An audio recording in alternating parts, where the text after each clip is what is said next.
Nagpainit ng diskusyon sa mundo ng boxing ang komento ng dating world champion na si Kazuki Kamida matapos ang makapagpigiliningang laban ni Takuma Inoue at Tenshin Nasukawa para sa WBC Bantamweight World Championship noong November 24 sa Toyota Arena, Tokyo, Japan. Bagamat unanimous decision ang naging panalo ni Takuma, pero ibang nakikita ni Kamida sa YouTube video na inilabas ng kanyang gym na TMK Box TV noong November 25. Matapang niyang sinabi na sa scoring ko, Tenshin wins. Kung sa Las Vegas ginawa yan, si Tenshin ang mananalo.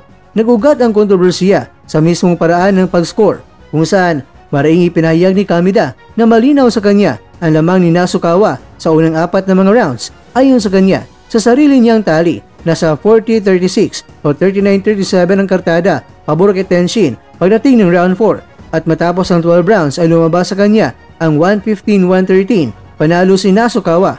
Aminado si Kamida na hindi niya lubos maintindihan kung paano lumayo ang opisyal na scoring, lalo't ang open scoring ng WBC ay nagpakita na tabla ang isang judge sa round 4, ngunit ang dalawa ay pabor kay Inoue. Sa huli, ang final scorecards ay mas lumaki pa, umabot ito sa 117-111 at sa pang-cards na 4 na puntos ang lamang pabor kay Inoue. Mariing tinutulan ni Kamida ang komposisyon ng judging panel na pawang Japanese para sa isang World Championship fight. Bagay ayon sa kanya ay hindi tugma sa international na pamantayan. Kahit Japanese ang magkaharap, world title fight ito, dapat may international judges. Iba mag-score ang Japan sa mundo, ani ni Kamida. Pinapaliwanag pa niya na mas pinapaboran umano ng local judges ang buksingerong agresibo o unang kumikilos kahit hindi malinaw ang accuracy ng mga suntok. Sa kabilang banda, anya, mas pinapalagaan ng mga judges sa Amerika ang clean punching, timing at defensive brilliance, mga aspetong nakikita niya kay Tenshin. Kung sa Las Vegas ginawa yan, si Tenshin ang tingin ng karamihan na panalo. Giit pa niya, hindi rin naiwasan ni Kamida na ihambing ang sitwasyon sa imahe ng kanilang pamilya noon sa boxing scene. Sa Japan, may preconceived notions. Kunting tulak, talo ka na. Ganyan din kami noon. Kahit dominante, kapag may kunting atras, talo agad. Ganyan ang nangyayari kay Tenshin. Pinuri rin niya ang kakayahan ng Taken Star at sinabing maganda ang mata niya nung una, di tumatama, pero kalaunan ay lumalapat na. Sa round 9 hanggang round 12, anya ipinakita ni Tenshin ang kakaibang tibay, lakas ng loob at adaptation sa laban. Isang indikasyon na kaya niyang sumabay sa matinding world champions. Hindi rin itinago ni Kamida ang kanyang obserbasyon na bagamat aktibo at agresibo si Takuma Inoue, marami raw ang kanyang mga suntok by hitting the guard, taps and bangs at hindi ganap na clean shots. Bagay na iba raw ang bigat kapag sa international judging. Dagdag pa niya, ang open scoring system ay maaring nakaapekto sa diskarte ng kampo ni Takuma. Nakikita nilang lamang sila kaya mas sumusugod sila pero hindi ganoon kalinis ang tama. Samantala, umani naman ng sari-saring komento ang video ni Kamida. Karamihan ay nagtatanong kung paano raw maaring manalo si Tenshin sa ipinakita niya. Ngunit iginiit ng boxing analyst na magkakaiba talaga ang scoring criteria sa iba't ibang sanctioning bodies at mas lalo pang nag-iba depende sa riyon at kultura ng boxing. Sa huli, sinabi ni Kamida na dapat bigyan si Tenshin ng mas malayang estilo dahil genius siya. Hindi siya dapat pilitin sa sobrang Japanese style boxing.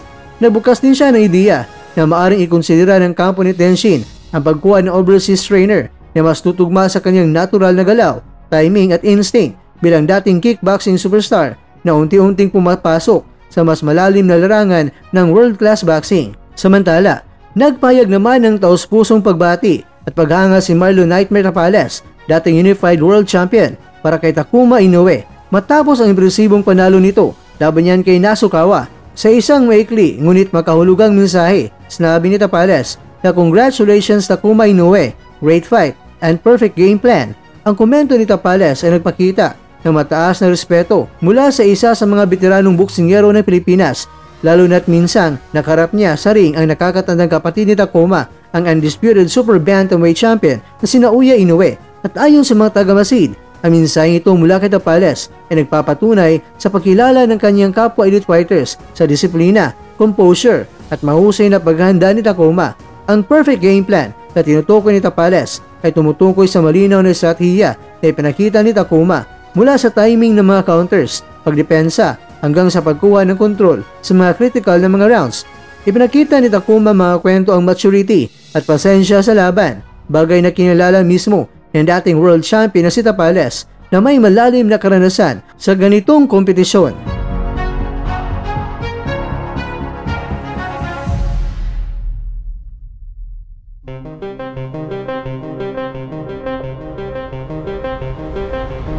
Mga kakwento, sa panahon ng mga mainit na debate tungkol sa scoring ng laban, ang mensahe ni Tapales ay nagsilbing paalala ng sportsmanship, respeto at pagkakaisa sa mundo ng boxing.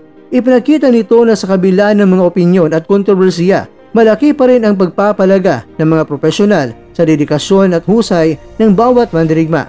Habang patuloy ang pag-angat ni Takuma bilang world champion, ang papuri na mula kay Tapales ay tinuturing na isang malagang patunay ng kanyang pag-usbong bilang isa sa pinakamahusay sa kanyang dibisyon. Yan ang mensaheng mula sa pusong wagas. Napakaangas. Yan ang bangungot ng Pinas.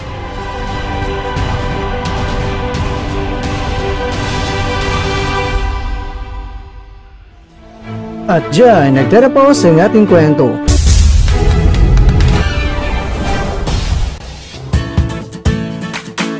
Maraming salamat mga kakwento sa inyong panonood. Pero baka naman mga kakwento ay nagustuhan niyo po ang kwento natin ngayon. Baka pwede niyo po akong mabigyan dyan ng like, subscribe at pa-click na rin sa bell button.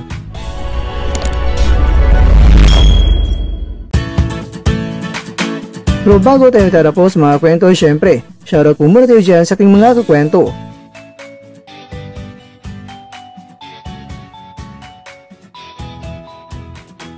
At ikaw kwentong nanonood ngayon, shoutout sa'yo dyan.